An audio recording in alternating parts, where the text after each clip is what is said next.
Hi, I'm Lauren, And I'm Matt. and this is Publish and Prosper. Where publishing, e-commerce, and marketing collide.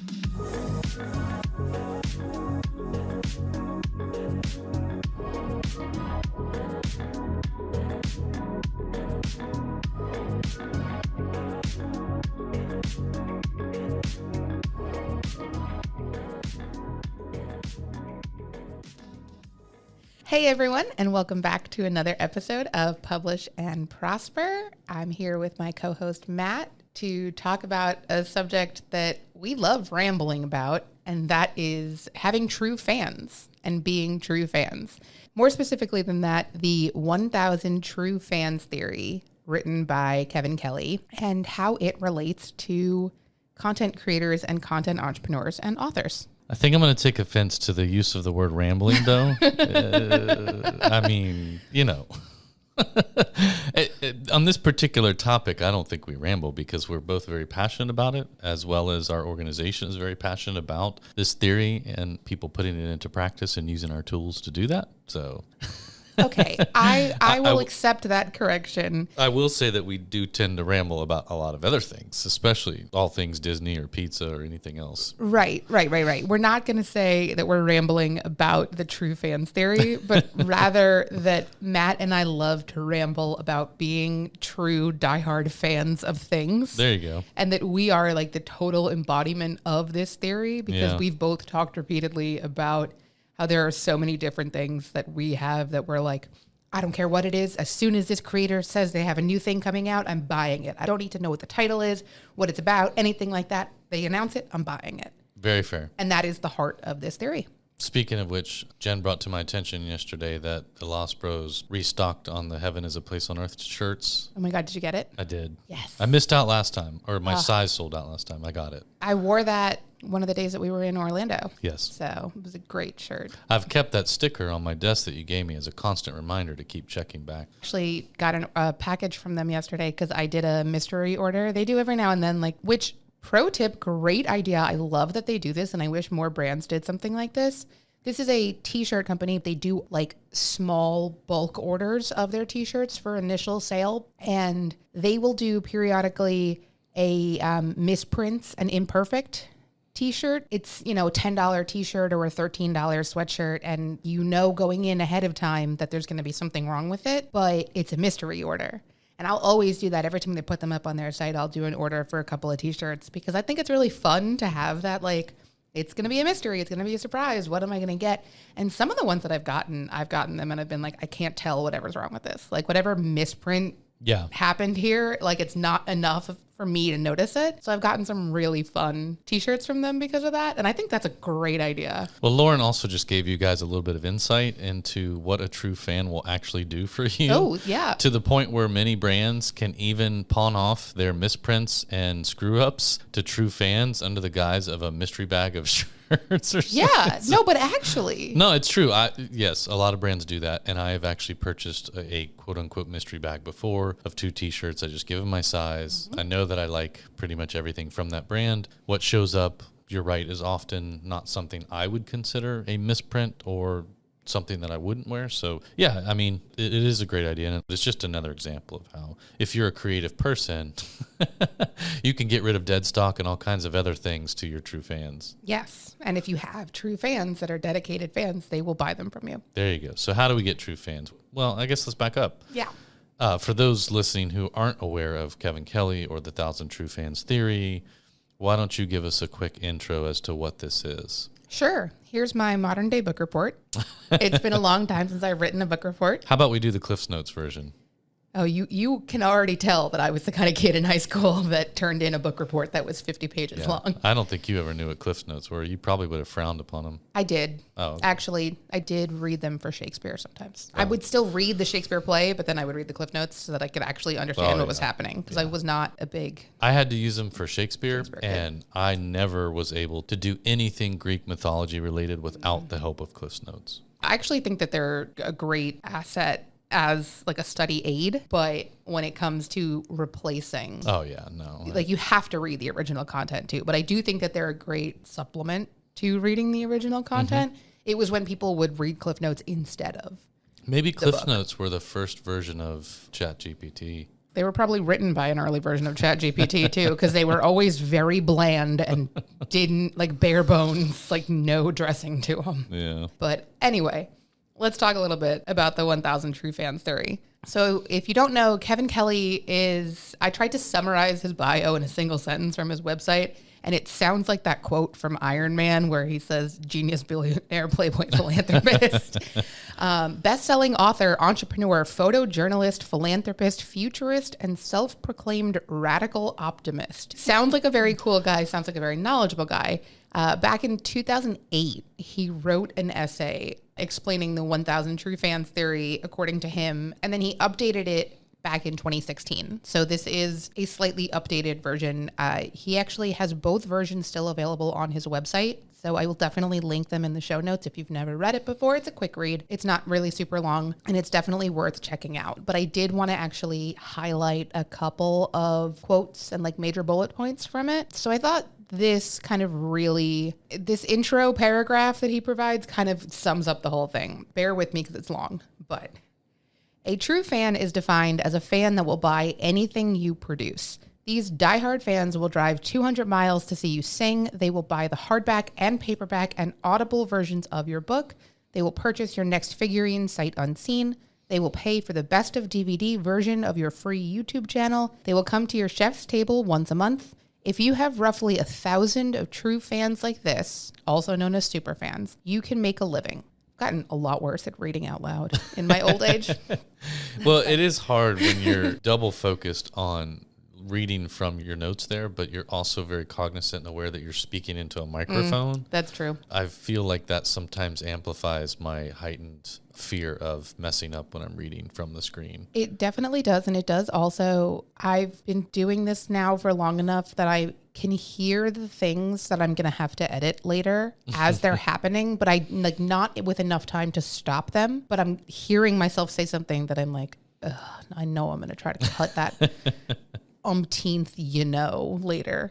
Anyway, I thought that was a pretty decent summary of what the actual definition of a true fan is and what this theory is going to go on to talk about. He does then go on and kind of makes two major points for this. First of all, before I give this one, just to be clear, when he's talking about like 1,000 true fans, that's kind of like a sliding scale. Like it's not like a hard and fast, like you have to have 1,000 fans. And his math was based off of, refresh if I'm wrong here, but 1,000 fans at $100 each. Yes. Per year. Yes. So his idea was if you have 1,000 true fans that will spend $100 or not spend, but you can make $100 in profit off of every year, then you will end the year with $100,000 in profit. So, you have to adjust that accordingly for your goals. If you're just trying to like supplement your income, if you don't think it's possible for you to make $100 in profit, even off the most like truest, bestest, biggest fan you have. So maybe then you need only $50 a year, but then you're going to need 2,000 fans instead of 1,000 fans, whatever. So these numbers are not set in stone. They're just for the sake of No, I think you said it well. Sliding scale is probably the best way to look at it. Yeah. If you had two levers that you could pull up and down or almost like a Liberty scale, but you could just as easily say instead of 1,000 fans with $100 worth of profitable income to you per year, you could reverse that and say, okay, I just need 100 super fans that I can make $1,000 in profit of each year. Yep.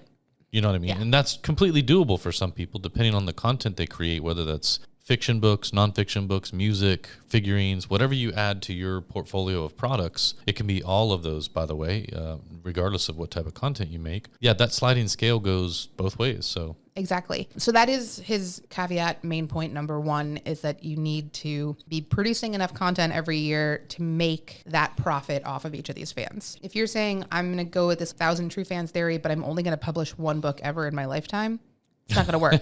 It's not going to work because people only buy so many copies of a book. If you don't make any changes, if you don't produce different editions of it, anything like that, if you're just going to make one product ever, this theory isn't going to work for you. Yeah. So number one, you need to be doing that. And number two, which I thought was so interesting, he wrote this. Now, keep in mind, he wrote this in 2016. I didn't check to see if it was in the original version, but this quote comes from 2016. You must have a direct relationship with your fans. That is, they must pay you directly. So almost 10 years ago now, he was already talking about the idea of selling direct and the idea that the best way to connect with your true fans and to support and have them support you is to be selling direct. And I'm almost positive the original version of this in 2008 also included a statement similar to that. Yeah, it is interesting that even, let's just stick with 2016, 8 years ago, there weren't a lot of ways to connect directly to your fans or customers in a way that was efficient and easy. Like you could do it, but the road to get there was very bumpy and littered with speed bumps and traffic cops and all kinds of other things to slow you down. Yeah, the fact that he was saying that in 2016 and was very adamant about that. And it makes sense. I mean, I guess let's put this aside for a second. For anybody thinking about this, now it seems like common sense. But in 2016 and even more so in 2008, it wasn't necessarily common sense because, again, a lot of the tools that we have now and the technology that is at our hands right now to do things wasn't there in 2016 and definitely wasn't there in 2008. Right. And especially if you consider that he didn't say this out of nowhere. This didn't come out of nowhere. This came from a place of him finding success with this business model and probably other people too. Like he probably had more than just himself as a sample pool for this, which means people were finding this as a successful option 8 years ago when there were so few tools available and when it was a much more arduous process. And now we're at a place where if I wanted to, I could probably set up a direct store before the end of today. Easily. Yeah, I mean, you could hop on Shopify right now, buy their basic plan, $29, $39, whatever. You could have a website with an e-commerce store built in and probably even a few dropship products connected to something like Printful or even Lulu before the end of the day and be selling products. It's insane how easy it can be for people to, but now everybody's different and everybody's skill level is different and their, focus and attention to what they're doing. That would be the thing that would cut me down for sure. I don't want to oversimplify this, but the fact that I think that you're really trying to get across here, the point is that the tools exist, the platforms exist, the technology exists to where if you're driven enough, if you're internet savvy enough or whatever, however you want to phrase that, you could absolutely spin up a website with an e-commerce dropshipping store attached to it in less than a day. Yeah, absolutely. One of the other points that Kelly makes in this article or essay that I just wanted to highlight in here is that he points out that this theory is actually particularly suited to small and independent creators as opposed to big corporations, because big corporations don't have that kind of flexibility, support, opportunity, or concentration to focus on serving a niche audience of true fans. And small business owners and independent creators do. Yes, also different focuses for those categories too, though. But that's absolutely right. And bigger enterprise level businesses, they're typically not interested in a small niche market. I mean, they're always focused on boiling the ocean and absorbing as much market share as possible. So I thought you meant literally boiling the ocean, and I was like, oh, we're taking a turn into the B Corp side of the topic. No. Well, that's a whole nother story. But yeah, small and independent types of creators, they're definitely more suited towards a niche-based approach. And in fact, most of them have built their business or their brand around a niche, whether you're a fiction author or somebody who's opening up a brick and mortar store in your town to sell Funko Pop dolls. I'm not selling any of mine. That's a great point. Actually, not to put a timestamp on when this episode is being recorded, but we literally just finished listening to a webinar with Joe Polizzi, and it was a great webinar. I will definitely link it in the show notes for this episode and probably other ones too, just for the sake of sharing it. But that was one of the things that he kept talking about, that he was really highlighting the point of, like, if you think that your content is a narrow enough focus, take it another step further. Like, you can never be too narrowly focused on a niche audience with your content or your brand or whatever it is. And I think he was so right about that. Finding that niche and really focusing on those people. He said something about your content should be narrow enough, or your focus should be narrow enough that it is realistically viable for you to be the world's foremost expert in this specific subject because it's so narrow that you're not going to have a whole lot of competition for being the world's foremost expert in this. He's definitely right about it.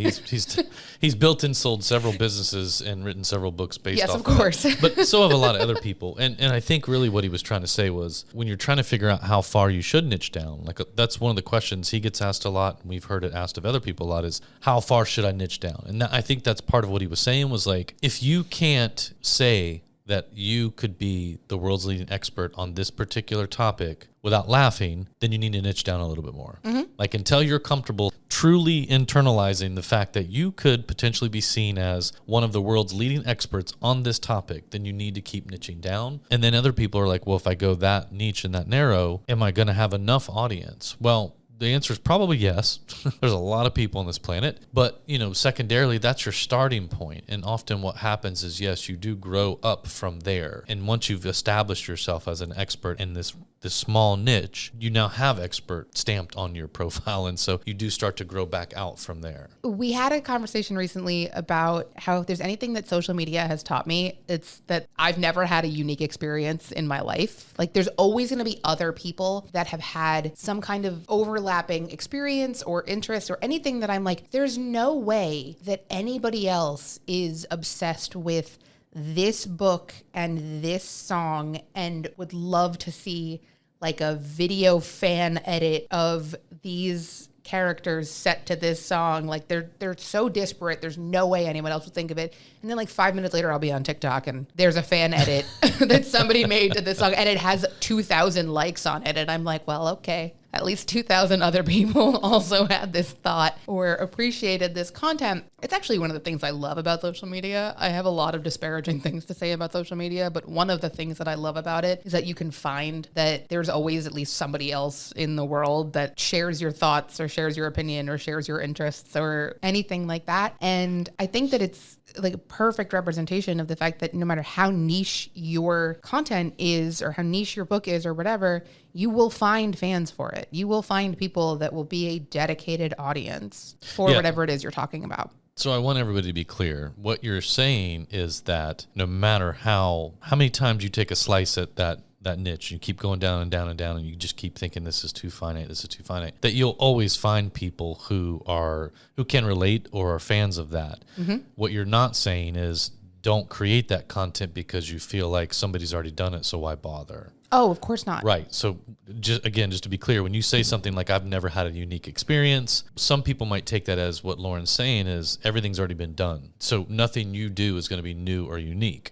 However, that's arguable, but what you're saying is that you're going to find audience out there because so many variations on every single thing on the planet exist already to a degree. And if it doesn't, people have still thought about it and would probably be fans of it if you created it. Yes. Okay. Yes.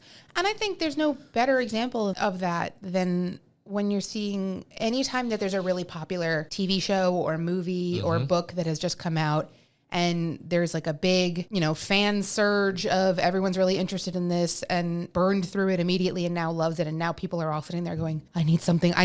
What's the next thing? Like, I need something to fill this void. Like, I just read this book and I loved it so much. And I really want another book to read next. So what can you recommend to me that is similar to this one? Yeah, definitely. Yeah. So yeah. Oh no, I'm not trying to be discouraging with that idea. What I'm definitely saying, like, you will find your people, you will find your fans, you will find your audience. If you can think of it, you will find people that have thought of it too and are looking for content. Yeah. Perfect. Sure. Yeah. I knew that's what you meant. I just wanted to make sure people understood that's what you meant. Oh no, I appreciate you clarifying that. And the reason I say that is we talk about content creators all the time, and we talk about the creator economy and all these other things, and everybody's just like content this, content creator that. But for somebody who's thinking about just getting started, it's pretty daunting. Right. Mm-hmm. And so when you take the same concept and you think if you're trying to create some content because you want to sort of stake your claim in this creator economy in the world and just start your journey to becoming an independent creator, it can be overwhelming. You could think, why would I create this? It's already been done, or somebody's probably already done it, and you can't have that mentality. There's another podcast. There's a gentleman named Jay Klaus, and he got a question that he answered on one of his podcasts where somebody was like, it's 2024. Like, I feel like it's too late to get started. And absolutely not. It's not. Never too late to get started. It's not too late to get started. People get started every day. It's not too late. And whatever it is you're thinking about creating, do that. Just niche down a few more levels and then go with it. I feel like that's one of those things. Did you ever have this experience where you're like, you tell yourself, oh, I'll get up and I'll stop reading this book and I will get up and go cook dinner at 6:00. Oh no, it's 6:05. Now I guess I have to wait until 6:30 or 7:00. Like I have to wait. No, because what I do is if I'm doing anything, whether it's reading a book or anything else, and I tell myself that I'll start dinner at 6, if I look up and it's 6:05, I go, time to DoorDash some food. Okay, maybe dinner was a bad example. Yeah. But I think that's this little mind game that humans play with themselves, where it's like, oh, it's too late for me to start this. I've already passed the point where it would be reasonable to start it now, so I'll just wait until the next opportunity to do so. It's your internal snooze button. Sure. Yeah. Yeah. And there's lots of different things. There's lots of different reasons to hit that internal snooze button. Yeah. Some of them might be like, oh, I'm not ready to do this yet. Matt and I kicked around the idea for this podcast for like a solid 6 months before we were finally like. At least. Yeah. And I think you've blocked out the other 6 months that are. You were talking about it. I know you were doing a lot of mental planning and thinking about it before you even brought me into it. So I don't know how long you were doing it. Oh, I definitely stalled on this idea for at least 6 months. I'm sure. But then we finally reached a point where we were like, if we don't just get started, we're never going to. Like, we could research forever and we'll never feel 100% prepared to start. We just have to start doing it. That's right. Setting that end date, setting that goal gave us something to be like, okay, we're going to launch on this day. We're going to be ready to launch on this day. We're going to do what we have to do to be ready to launch on this day. And we did it. So it's never too late. There's another adage or cliche or however you want to say it. It's something along the lines of like, finished is better than perfect. Mm-hmm. Because perfect often means you never started. Right. Yeah. So just getting something done and finished to the point where you can then go back and make it better if you feel like you need to is better than not starting because you're afraid you won't be able to create something perfect. Right.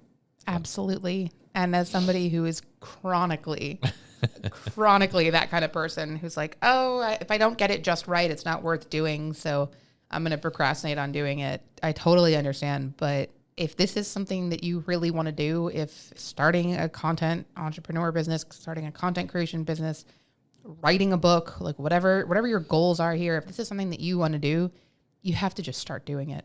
Yeah. And again, I'll just throw this out there. We have to do this from time to time. I know a lot of what we're talking about right now might be very skewed towards the nonfiction side of the creator world. But honestly, the people we see sort of embodying and embracing this 1,000 true fans theory the most and being the most successful with it are usually fiction creators, people who are writing and producing and creating books, written content on a regular basis. They have super fans, and these are people that are literally waiting on bated breath for the next book to come out, the next volume or whatever that might be. And it does not matter what format these authors are selling it in, their fans will buy it. Fiction writers are very well versed in this theory. They've been putting it into practice for quite some time, and a lot of them do it really well. Yes, we've referenced so many times on this podcast the different things that we are diehard fans of. There are so many different things that I would drop everything right now for. If Taylor Swift dropped a new album right now, I would literally get up and walk out of this office. I'd be like, I'm sorry, I have to go, and stop recording, and that's it. But the thing that You could keep recording, by the way. That would actually be great. I would just talk a lot of crap about you after you left. Which would be, I would deserve that. That's fair. Absolutely. But the thing that I am the most ride or die for, like if you told me I had to cut every single type of fandom out of my life and I could only care about one thing, it would be books. And it would be the authors that are the authors that I'm like, say no more, whatever it is, I'm buying it because I am a diehard fan of your work. So I absolutely agree. Fiction authors have been putting this into practice for years and are doing it so well. But that doesn't mean that nonfiction authors can't do it too. And in fact, they can do it very well. Yeah. And again, this also obviously extends beyond books, right? So again, we see a lot of fiction authors who have started incorporating other types of merch and things. You'll see their books on their site, and then you'll see now they've got T-shirts or notebooks that accompany the books, or we've seen a couple of them who have created really nice map books that lay out the worlds that are being inhabited in the stories that they're writing. So then you have this supplemental book that is like, again, maps of all the worlds that are being traversed in their stories, or there's really no end to the stuff that you can create. And like with Lulu, you can just plug into Lulu and sell your books direct to your fans through your Shopify store or WooCommerce or whatever it is you're using. But there's also other platforms that do other things like, and we've talked about this before, t-shirts and mugs and posters and pillows and I mean, you name it. So again, if whether you're fiction or nonfiction, if you wanted to branch out and start offering other really cool things to your fans and your super fans, which they'll buy, there are also other easy ways to do that outside of just books. Yeah. In the original inception of this, I'm pretty sure Kelly was talking about selling direct because that's the best way to maximize your profits and to have an ongoing relationship with your fans. But another thing that he probably didn't anticipate back when he first wrote this is that now with selling direct, it makes it that much easier to plug other e-commerce solutions into your website. So like Matt was saying, like if you are using the Lulu Direct plugin to sell your books on your website, you can also then use other plugins in your website that'll run simultaneously that are other print-on-demand products. So you can have them all sold from your website, even if they're coming from different sources. And you can have that all in that one-stop shop place that your fans can come in and be buying different products from you. Which is also, if we were giving those numbers back at the beginning and you were hearing like $100 of profit per year from every individual fan, I'm only publishing one book a year. Like, well, how am I supposed to make $100 off of a single book? This is how you do that, is by creating these supplemental products that go along with those books. Even something as simple as, like Matt and I both, I sit here every time we're recording and I look at all the stickers on the back of Matt's laptop. I have a bunch of stickers on the back of my laptop. That's a great and easy thing to have available for fans in your store. And it's not something that takes an insane amount of design effort. Pretty much anybody can hop on Canva and create a cool sticker. Yeah. These little things like that. It's not as hard as it might sound, or it's not as daunting as it might sound to create supplemental products that go along with your book. And I'm sure you could think of some with pretty little effort, honestly, that tie into your specific book that we would never think of because we don't know the specifics of your book. Yeah, you touched on something in that example, but sometimes we might think the idea of generating $100 of profit per fan is somewhat of an intimidating number. I would argue against that to a degree because I think most people that we work with and we see who have created a book or written a book, it usually doesn't take them too long to crank out the next one. So I think it is more rare to see somebody who did write a book and was able to build a fan base either prior to or around that book, not create another piece of work or some other supplemental type of. So I do think that if you are able to write a book, which is not an easy task, depending on it doesn't depend. It's not an easy task. The path to your next book gets much shorter. And then the path to your third book becomes even shorter. Mm-hmm. And then in between those, maybe you're pumping out a little bit of merch to accompany those books, whether, again, that's t-shirts or supplemental manuals or things. And you keep shortening that path to your next book. Before you know it, the idea or the bottom line of $100 of profit per fan is no longer something where you're like, I don't know about that. You look in the rearview mirror, you're past that now. This is also meant to be a jump start. The essay itself is really meant to help people break down that fear of finding a way to support themselves as artists and creators by breaking it down mathematically to say, let's say, you've got 10,000 followers on Instagram. This is saying that what you need is 10% of them to become superfans. To me, that seems a little more user-friendly than if somebody said, man, you got to get all 10,000 of your fans to buy $5 worth of content from you. That's just not going to happen at all. We all know that if you got 10,000 followers, 50% of them are bots, first of all. Sorry to break that news to anybody who truly believes that 100% of their followers are real people. But that other 50% who are human beings, of that 50%, probably 50% of those are hitting the like button, if you're lucky. Mm-hmm. And then of those, maybe 25% of them are actually doing anything that you ask them to do, i.e. click on this link to go here or check out this. So when you start breaking things down mathematically and looking at the numbers, it does start to make a little more sense, but it also gets a little more comfortable to think, okay, getting 1,000 people to net me $100 of profit each in a 12-month period actually is possible. Yeah. Or if your sliding scale means that you don't need 1,000, maybe you've got a day job that you love for right now. And so you just want to supplement your income for a little while until you go full-time writer creator. So maybe you can drop that number to 500 or 250 and you're okay with that for a little while, right? So that's what we mean when we say sliding scale. You don't have to get to 1,000 necessarily. Everybody's different. But again, I think that math and why Kevin Kelly really wrote this is to help people understand and break it down in a way that's not so intimidating and scary. I think that that's a really good way of looking at it. It is definitely a lot easier to set yourself the target of I want to get $100 from 1,000 people than to just say, I'm going to make $100,000 by the end of this year. Don't know how I'm going to do that, but I'm going to do it. And it's also not for nothing. There will be casual fans mixed in with your true fans. Oh, definitely. So there are going to be those casual fans that will supplement your target goal of whatever your annual income is going to be. Yeah. Matt said something in there that reminded me, I was trying to do the math, which historically not great at on this podcast or in life. You know, when you're talking about supplemental income and, it was the thing, it was the books. It was how, once you've written that first book, it gets progressively easier to write each one after that. I was thinking about my favorite podcast, not this one. Are you saying this one isn't your favorite one, or you're saying you have another favorite one besides this one? Of course, I have another favorite podcast other than this one. All right. They put out one episode a week. They have a Patreon subscription available that is $8 a month. Not even a full $10 a month. It is $8 a month, and you get extra episodes every month. And that's it. There are no other perks to being a Patreon subscriber. It is just additional episodes every month for $8 every month.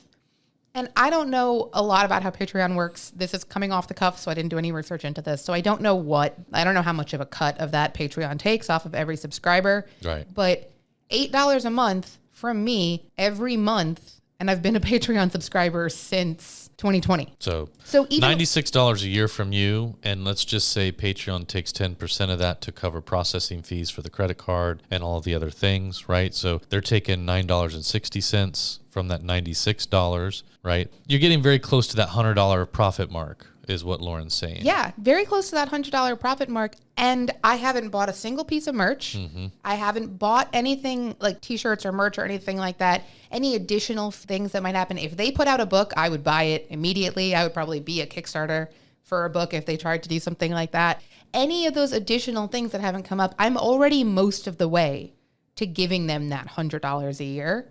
And all they're doing is creating additional episodes every month. It's not even something like creating a podcast from scratch. They already have the podcast. They already have the content. It's not that much harder for them to create that additional content, and they're making a profit off of it. Yeah, we also have somebody who recently used Lulu and our direct solutions. They took, I think it was a year's worth of the newsletters that they've sent out. And so essentially what they did was they took, I think, a year's worth of newsletters, maybe more, I don't remember. And they put them all into a book.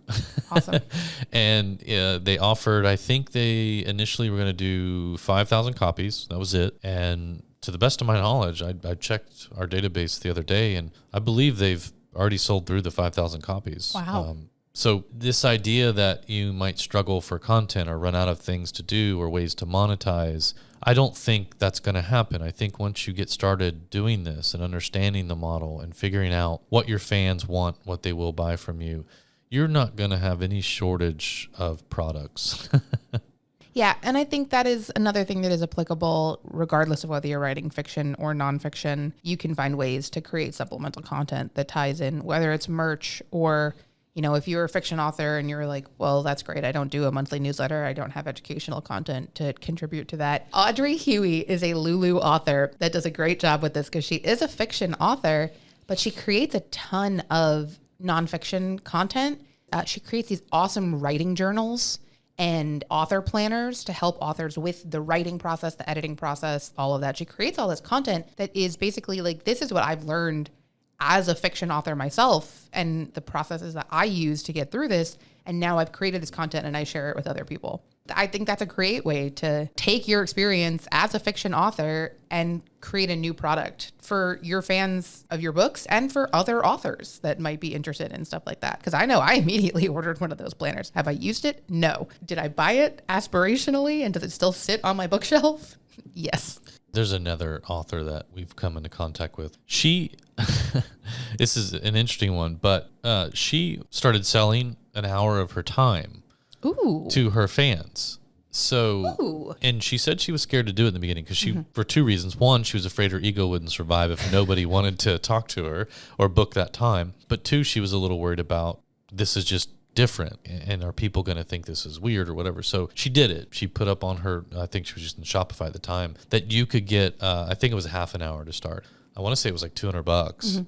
She said within a day or two of putting that up there and telling her fans that she'd added that to her store, that over the course of a few weeks, she had booked like 20 of those spots. That's amazing. That is such a great idea. She said it worked out fine because in all but one case, people just wanted to talk to her and like ask her pretty normal questions like, what's your day like? Or how do you come up with new characters? Or like they were just fans that just had these normal interactions with her. And again, I don't think there's any shortage of ways that you can get to that $100 profit mark if that's your goal. But I think there are things you can do like that, where through word of mouth and other things, your fan base will increase, because when certain super fans are able to spend time talking to their favorite author and then go tell other people like, hey, not only are her books amazing, like you should read these, but these are the things she does for her fans. We get all these really cool extras, and those things help build your fan base too. Those are one of the things that could really take somebody from